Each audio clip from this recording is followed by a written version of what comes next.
Thank you. I'm super excited to join here iOS Seoul meetup. It's my first time in Seoul, South Korea. So that was like last minute presentation.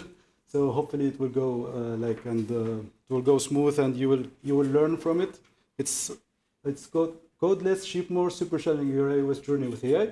So it's something new, I guess. It's my strategy that I will share, how I build apps and how I grow it on the App Store and how I can make money from it.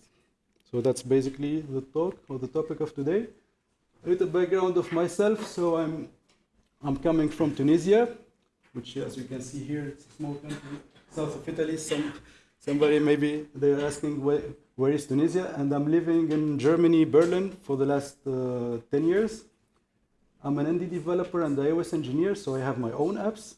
And by the day, I work as a staff iOS engineer at Verve, which is a company in ad tech business. We do advertising, we have an SDK, we work on Objective-C, not Swift, because that's the most convenient way when you work with SDKs. I have 10 years experience in Apple platforms, so I think starting from iOS 8, I guess. I'm passionate about building digital products since I'm young. I tried different things in the past, which I will share with you. So I tried several businesses in the past. You can see here from the screenshot, it's Android Play Store and it's very old. That's on 2014 when I got my first Play Store account. I actually got $25 from my girlfriend at that time. I cannot get the $25 because we don't have a credit card in Tunisia, so you need there's some process to get those $25. And I developed my first app, which you can see there. It got 500,000 downloads, and it used mainly ads.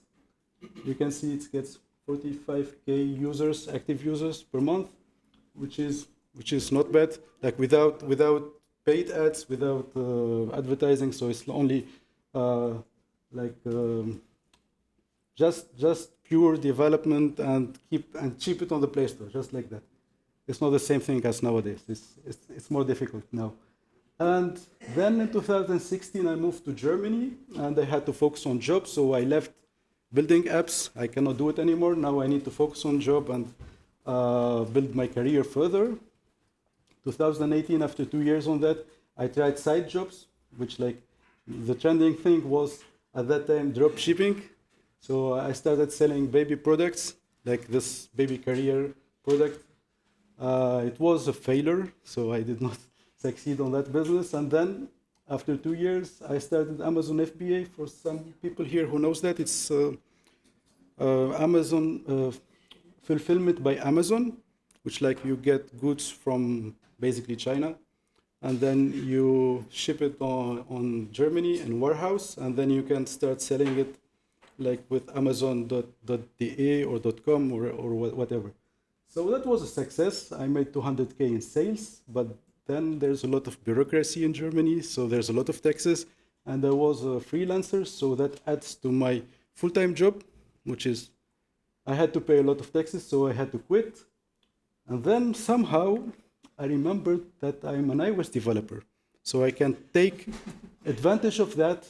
And I know that subscription business became a thing, so there's the apps on the App Store now uses more subscription, and user pay for apps. It shouldn't be a big app. It can be only small features, something that you can get users to buy it. And now that's ChatGPT, LLMs tools, and you can build apps very, very fast. So we want to take an advantage of that. So that's basically my strategy in 4 points here, which I will cover in this presentation. So first thing, we need to get a niche, we need an idea. And they have some tools which we can use to know if the idea is working or not. How to ship fast, how to make an app or an MVP in 2 weeks, and then iterate, of course, you build the app, you build the MVP, and then you start adding feature and then after that, like after that you grow it in the App Store. You see if there's if user like it or not, and then from that point you start A/B testing. Like you do a lot of A/B testing to see if this feature is working or not, and then you switch to another app, or maybe the app idea is a failure at this point. Then you switch to the next one. So you don't spend too much time on it. Third option, how to use some free marketing tools like ASO for people who knows it, like it's App Store optimization. Screenshots, of course, is part of it, and how to take advantage of viral videos on TikTok, basically. And then last step, how to scale it on the app, how to scale the app, how to optimize it, and yeah, it will be with paid ads. So we start with the first one, which don't build just for fun, we build for demand. So we need to choose the niche. Specifically, we need an audience with a problem, so we don't need because we want to build this idea, but we need to search for it if there's a demand for it. There's demand for this app or not before start building it.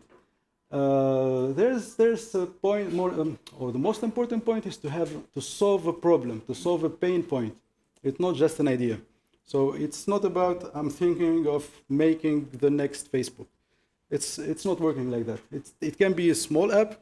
I can give you an example, maybe an app that saves videos from TikTok without watermark, for example, or maybe a PDF tool, like you can build a PDF tool, maybe audio text to speech, chatbot. There's plenty of apps. To know those ideas, to get idea, you can search. There's some marketplace like Flippa.com and Acquire.com, which they are websites, marketplace for apps.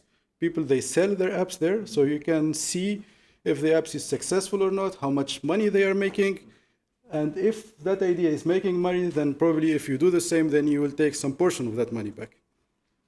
You can also spy on apps. There's a really beautiful tool which is called Sensor Tower, so you can actually check if the app is making money and how much in the last 30 days, how much user also. You can also go further with Google Ads. There's a tool inside Google Ads. You need to have an account for that. It's called Keyword Planner, where you can check how many people are looking for these keywords. So what's the volume? So this is the Keyword Planner from Google, as you can see here. So I put it text to image in the United States.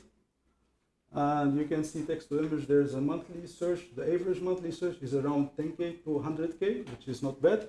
And then you can narrow it down, like text to image iOS or text to image something more specific.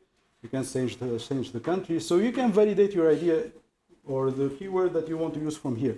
That also will help you with ASO. When you do the keywording, like in the App Store listing, the title, the headline, and the keyword area.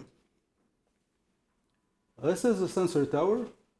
So this is, for example, an app account. They have like multiple apps. They have, for example, this Repost Plus for Instagram, which making in the last 30 days they have 80K downloads and generating over 700K. That's, I think, before Apple taxes.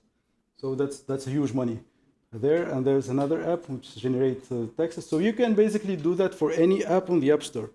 Of course, it's only accurate for apps that makes money over 5K. Otherwise, you will see it's making less than 5K. So you cannot see exactly what they are making, because this tool is using machine learning on the background. So it's like it's not accurate exact amount. We don't know that, but at least you get an idea. And there's this shortcut for the people who wants to check. So if you scan this QR code, you see the video. It's a shortcut you can download on your phone, and it's you can check the sensor tower data. So this tool, Sensor Tower data, you can check that directly on your phone from the App Store without going to the website and stuff.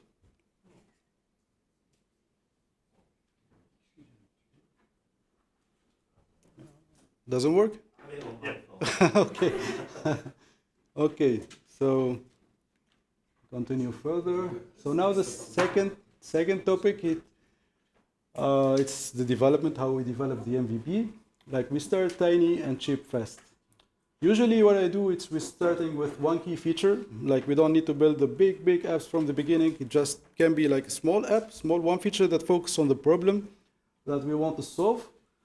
We use AI tools to build MVP. Like, of course, we use ChatGPT, Claude, whatever, and that will save us a lot of money.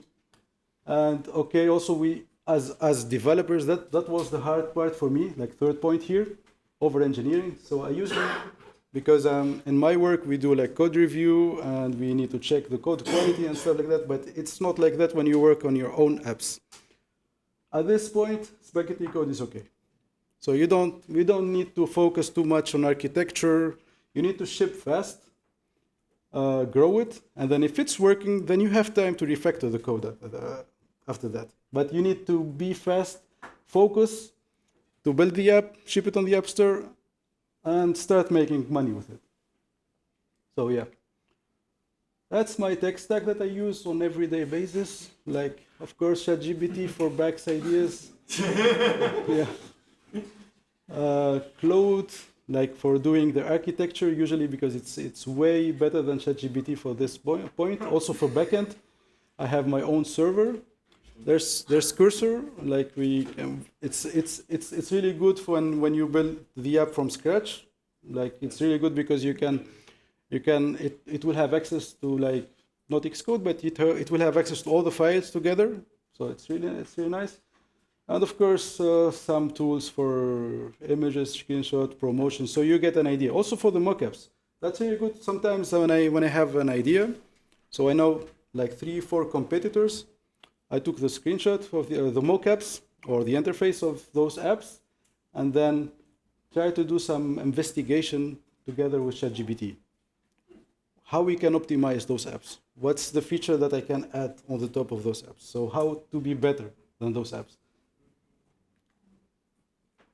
Okay, so after that, here's how the app flow works.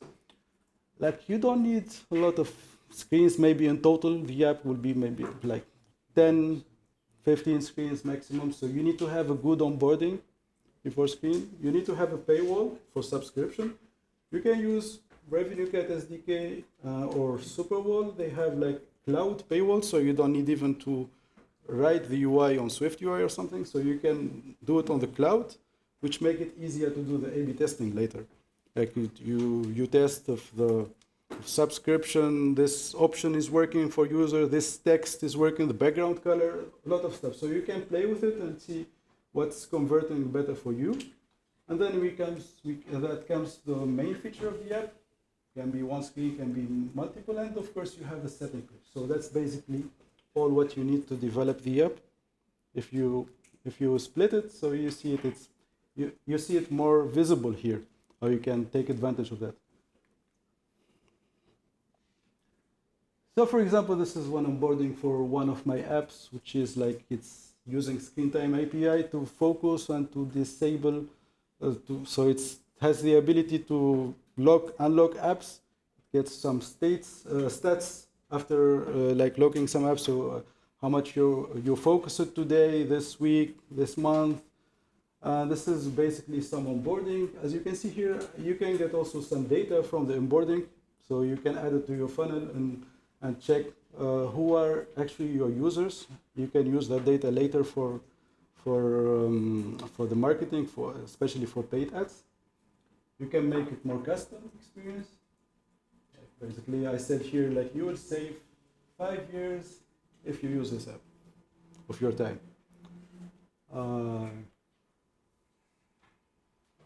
Of course, I use Swift UI because it makes much more easier. So even with ChatGPT, so I can like build the screen or make the mockup, Figma or whatever, and then we send it and then return it back.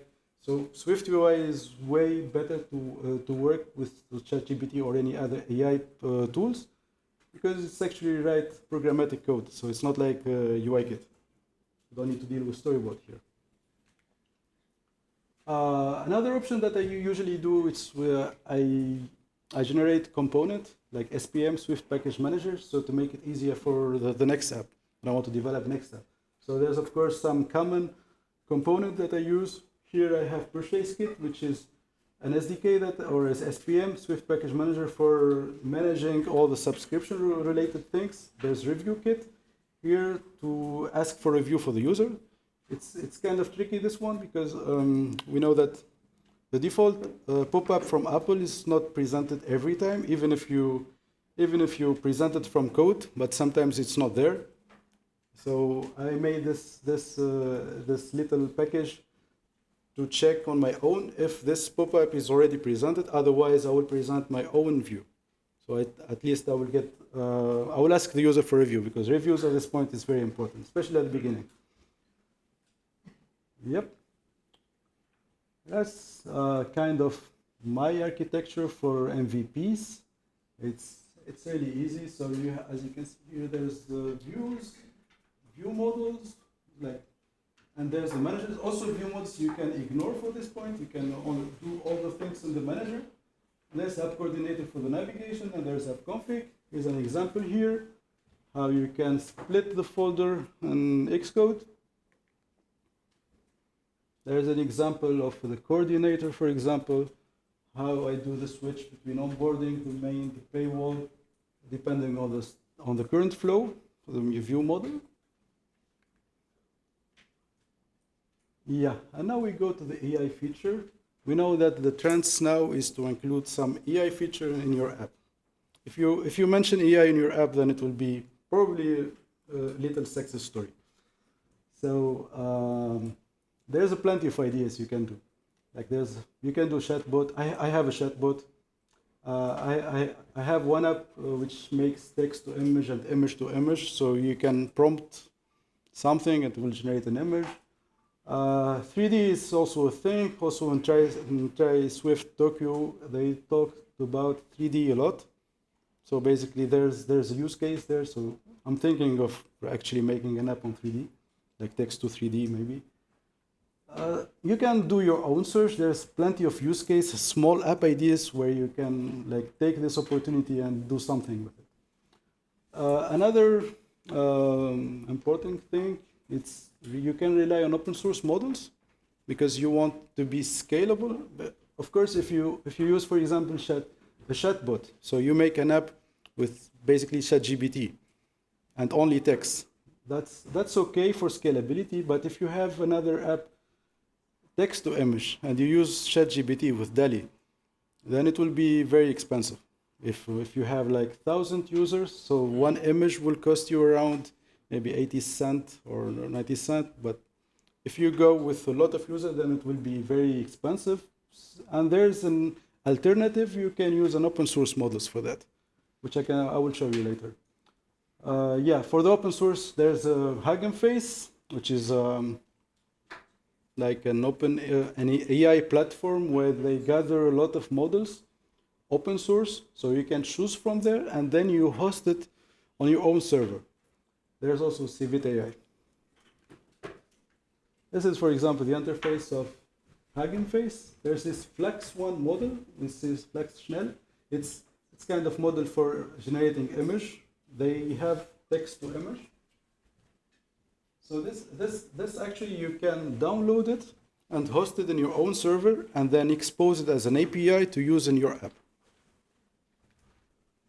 There's also Civit AI, which is famous for styling. So you can kind of fine tune the model. You have your own, the first model, maybe, for example, we can say stable diffusion for the image generation.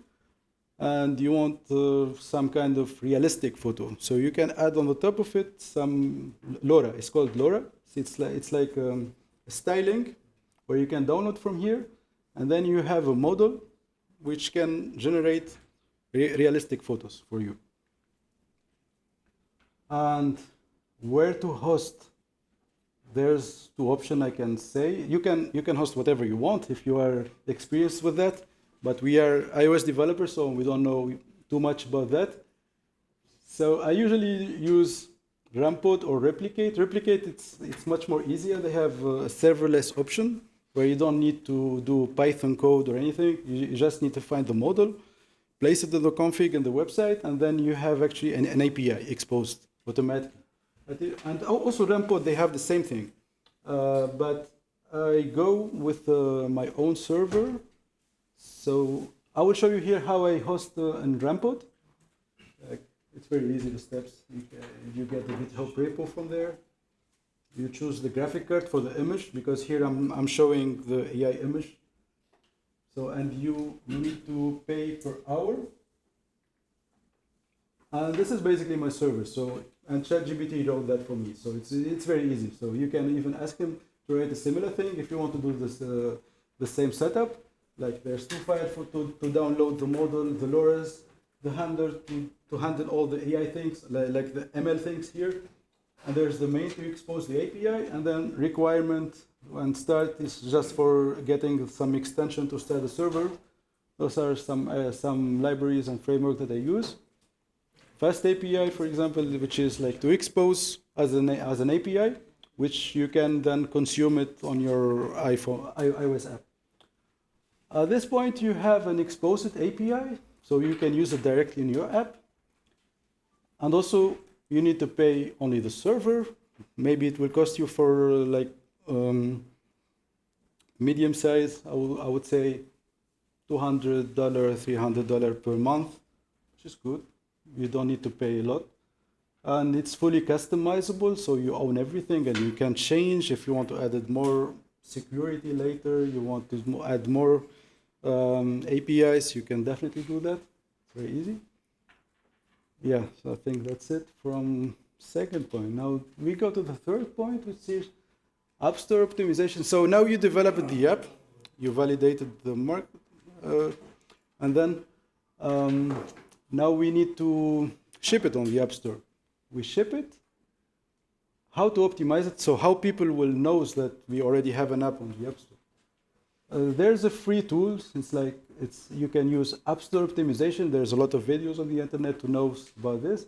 So you can actually search for the keywords using Google Ad Planner Keyword Planner from Google, which is like free, or you can opt for a paid tool for ASO, App Figures, for example.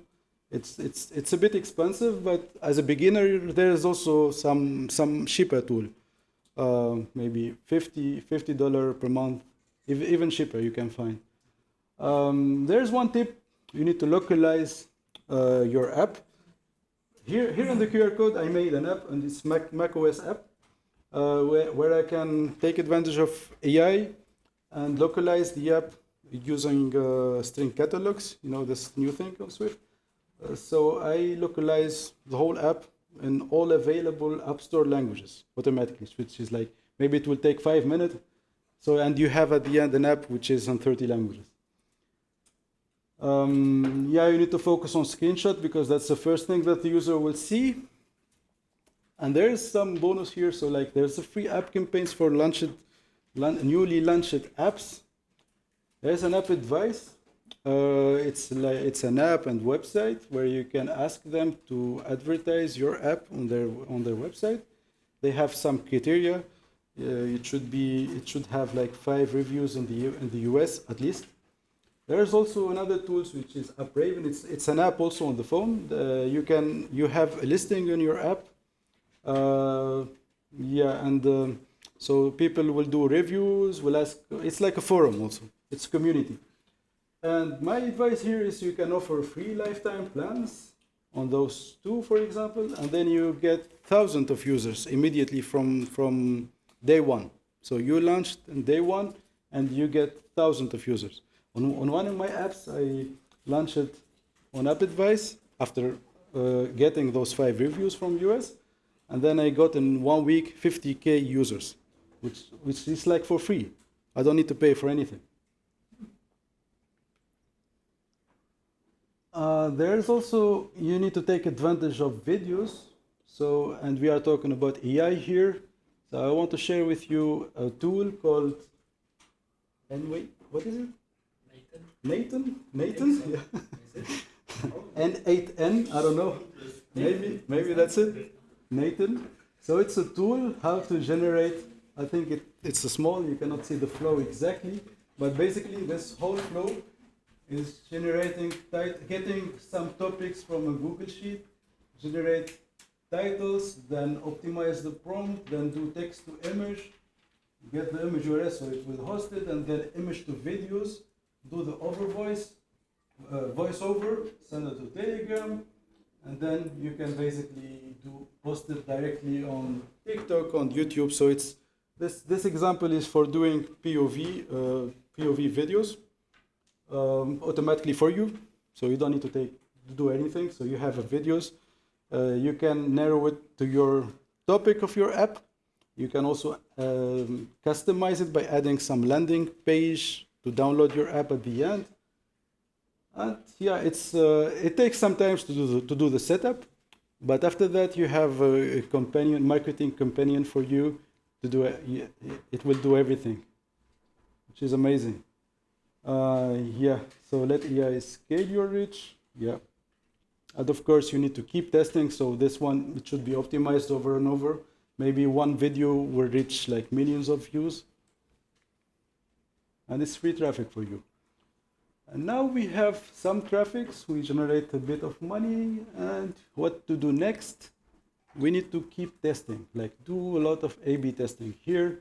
We need to do like test the paywalls, test the different subscription option, testing the onboarding flow. If people are already adopting your feature or they finish the onboarding and actually understand the app, what the app do.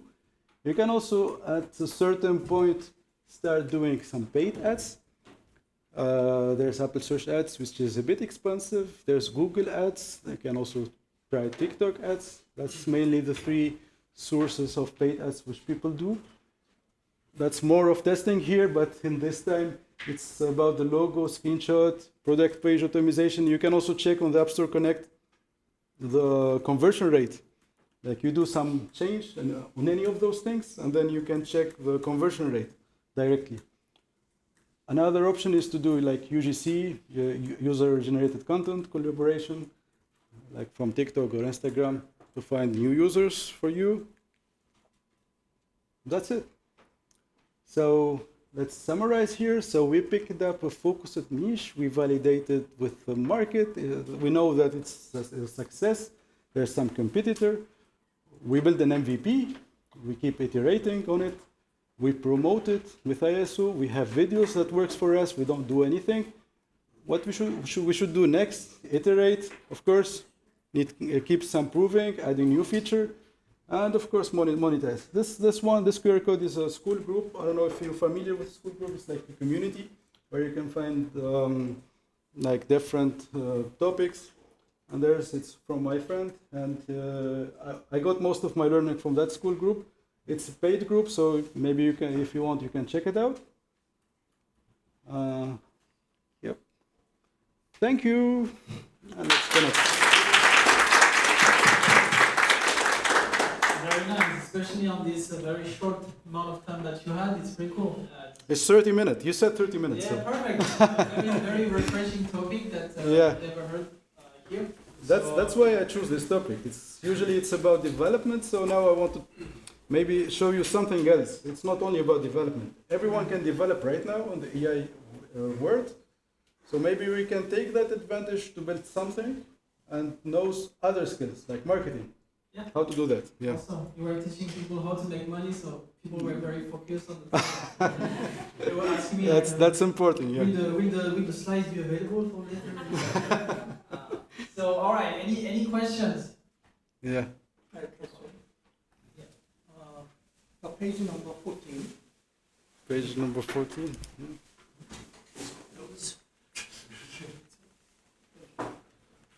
14. Yep. Yes. This screen is an Xcode screen. Xcode screen, yeah. Could you please how to navigate to this? This is Xcode. Yeah. This one you go to the work Xcode project, like when you see the target. Yes, the project name tab, after that info, building setting, beside the package dependencies of this listing.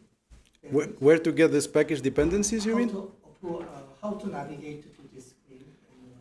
So first thing you need to have, like, you need to use like Swift Package Manager, but if you don't use it, also you can navigate to here by So in the Xcode project, there's the target name, and there's also another option on the top. So as you can see it here, there is your project, Yeah. there's the target.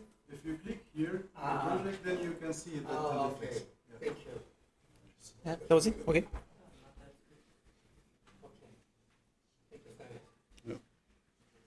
Any other questions? Yep. Yeah, I had a question about like the content.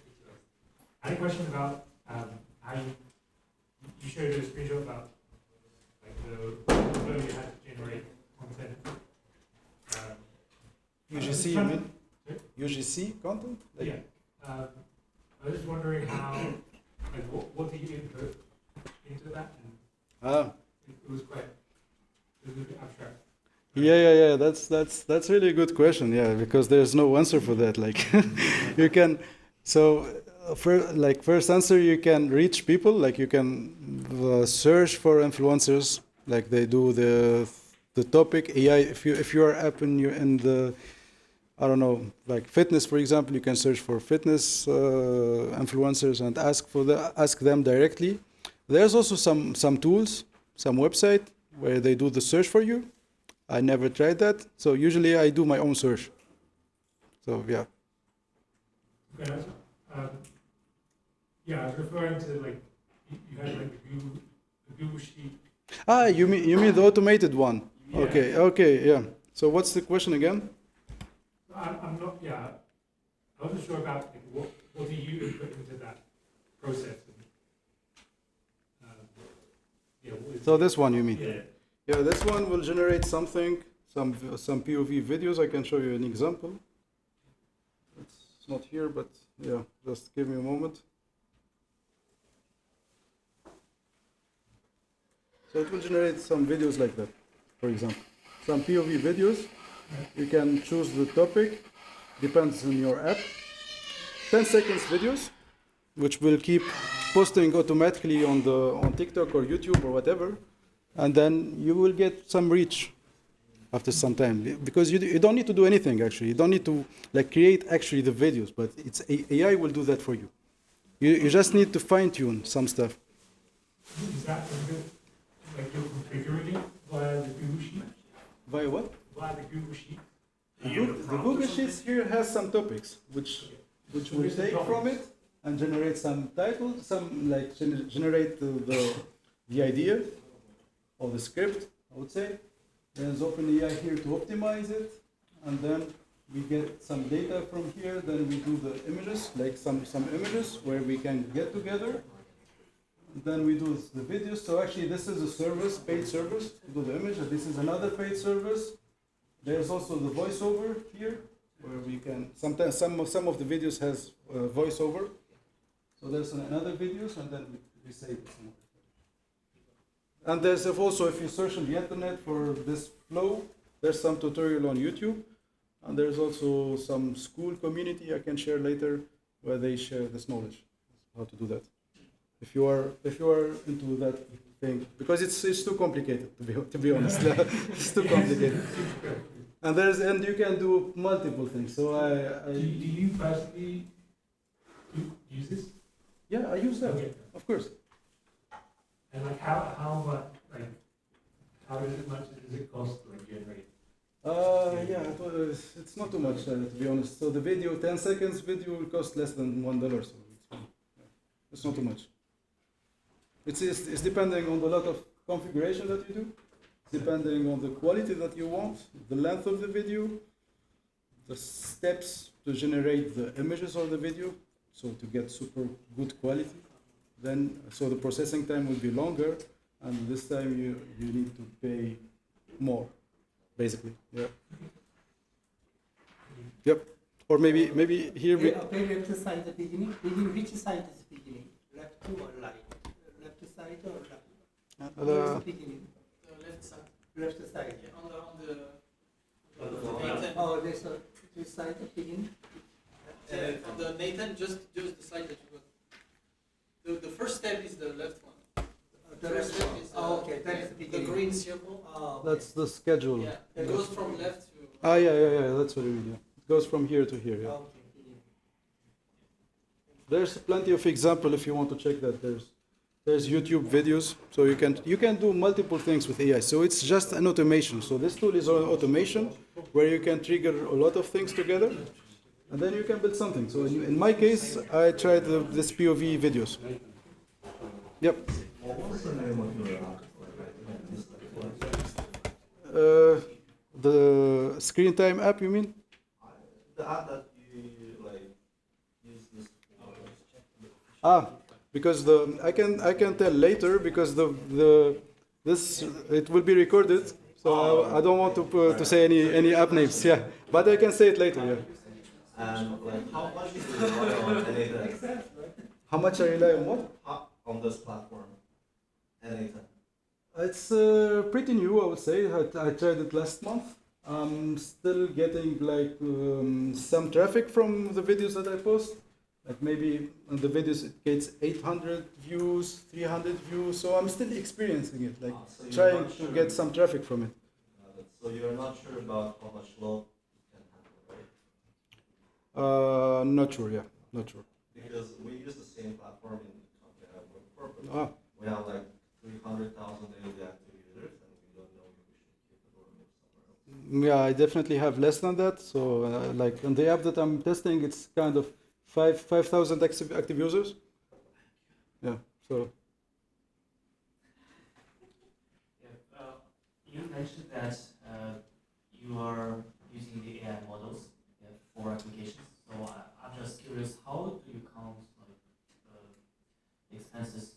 Like some user may generate a lot of AI content, but some not. So how do you count the average price for subscription and everything else? yeah, I used to have a valid cost because I'm using some API, so not my own server. So I know exactly one image how much it will cost. It was like maybe 30 cent. No, it was less than that. It was some zeros, and then like that was with Stable Diffusion model. And now with my server, I have a good GPU, which can handle the 5K active users. So I don't have that problem. But maybe later, I need to like scale my server, so add some load balancer. Yeah, but for now, I don't care if the user will generate unlimited images, so I don't care about that. Yeah. Because I have like still amount active users, but for the future, maybe I need to duplicate the server again, have a good architecture. Yeah, if I have 100,000 users or millions. Any other questions? Yep. Have you ever had like failed apps where you course. launched but it failed? Of course, yeah. It should have like that. You want an example? I mean, I want not. I want reason. Is it because of the idea or is it? The idea, yeah, was mainly the idea. So it was the first app when I started this business subscription model. I did not do the market research, which I shared on the first slides. So it was just I want to build some motivation app. So I want to code codes where you have widget, and I saw some apps they are making money with it. So why not trying something similar? But it was a failure because the market is competitive and there's no additional thing where I can add to the market. Yeah.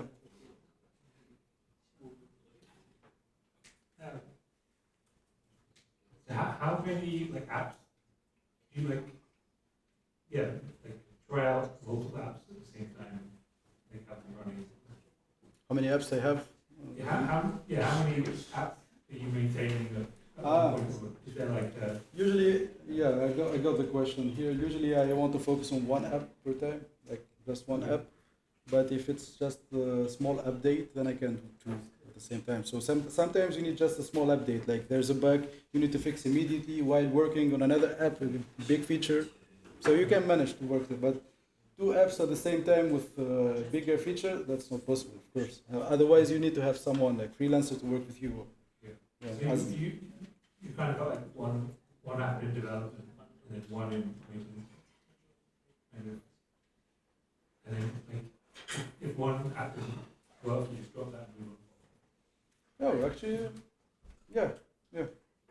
Basically, if you have something on the store and it's making money and there's a bug, I think that's more priority than the app in development. So you focus on that app, fix the bug, ship it, and then because that the other app can wait. Follow the money. Of course. Any other questions? Yeah.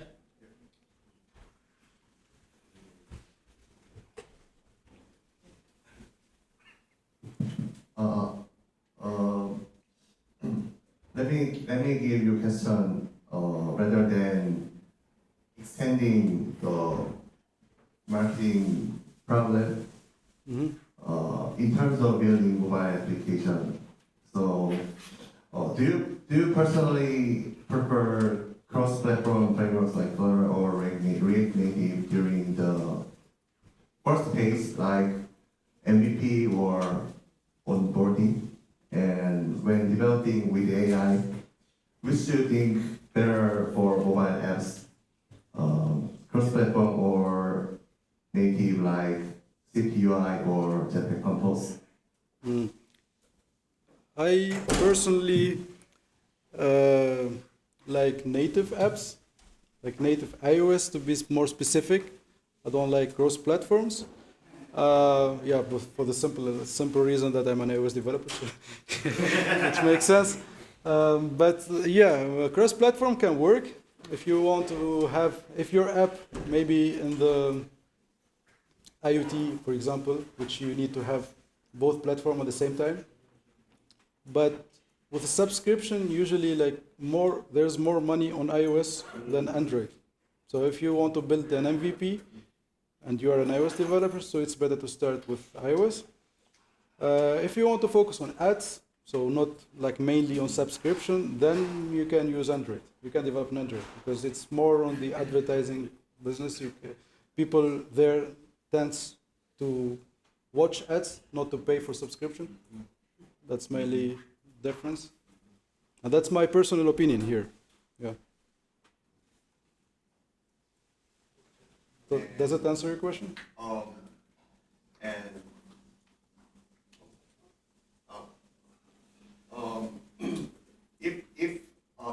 if you adopt in cross-platform development platform technology, then how do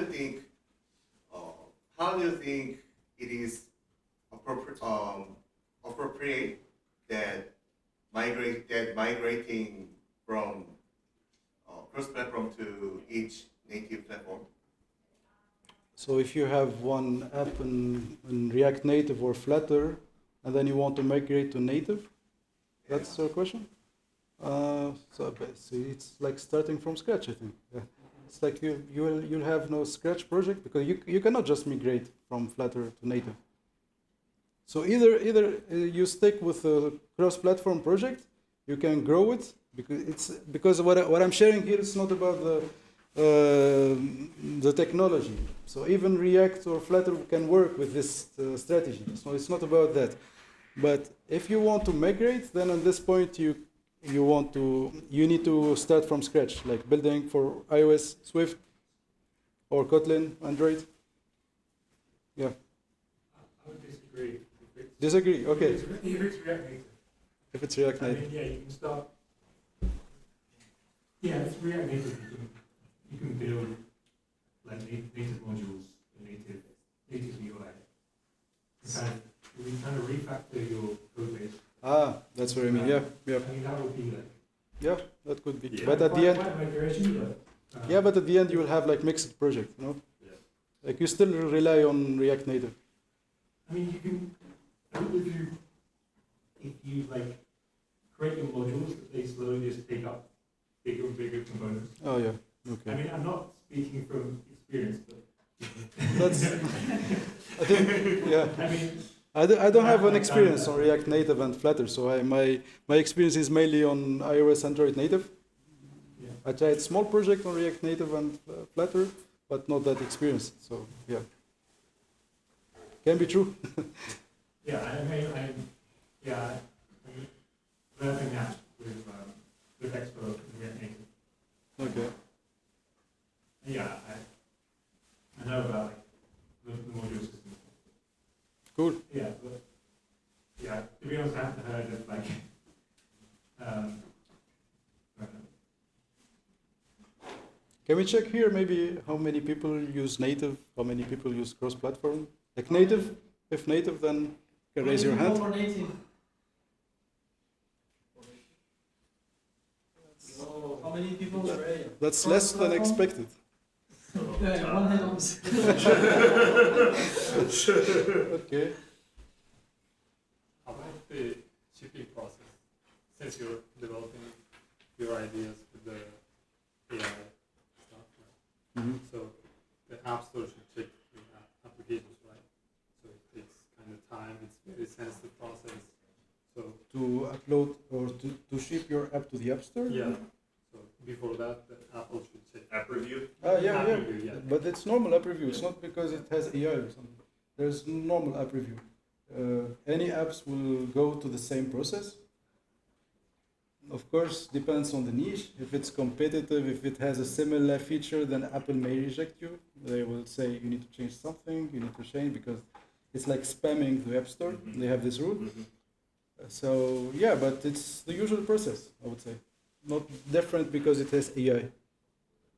Are there any recent models that has used this roadmap that you just shown and made a success case? That's Made a lot of money? yeah, that's my own like roadmap, I would say, but I cannot speak about money because it's recorded. Any recent cases that had a success using this I, model? I got some success on the apps, and also I know some. Here we have like a small community in Berlin where we do the same thing, where we develop apps or buy apps. And sometimes it's template and add the feature on top of it, and then grow it slowly, get a good MRR, and then sell it. So we have, actually, I have and we have this community success story. This is only the basic stuff, what I shared here because of the tag. Yeah. If you want to go too deep, there's this school community where so my friend actually he shares more information on this topic. How about access in Germany when it comes to selling? That's also sensitive. We can talk about that. Any other question? We were, a couple of people were talking about failure, and I think as a entrepreneur, it's a topic that people don't talk too much about. But how, like, if you were to create a new app, how long do you give yourself to categorize this? Oh, I should pursue this idea, or I should just give up and try something else. Like, what are the signals that you usually look for, and how much time do you? You cannot quit too early because sometimes you need a bit of time, but how long do you give yourself and ended up to just Yeah. be removed or be continued? Actually, I can. Where is it? So actually, when you first launch an app, you can do those app campaigns what I made. So you get a lot of users. With the feedback that you receive, you can decide at this point if it's success or not. Like if you get like 5K users, 5,000 users in 1 week, and it keep growing because you get like a jump on the ranking. So you get maybe 1 to 2 month fully organic growth. So you can get a lot of data, and then you can decide if it's working or not. So if you don't get like if from your analyze, you find that the users are not fully using the feature that you developed, then at this point you should drop the app. And last question, that just for the audience to know a bit about the numbers, like how many apps, how many products do you start so far, and how many of them can you qualify as some kind of success among everything that, because usually what we see is only the success case, but mostly per one success there is 100 failures. So can you just give a rough number? So I have actually maybe 8 apps. I can say 2 are success, the other is medium, and some are failure, total failure, like the motivation app that I already said. I would say it's not bad. Congratulations. Any last questions? No? All right. Big round of applause. Thank you very much. Thank you.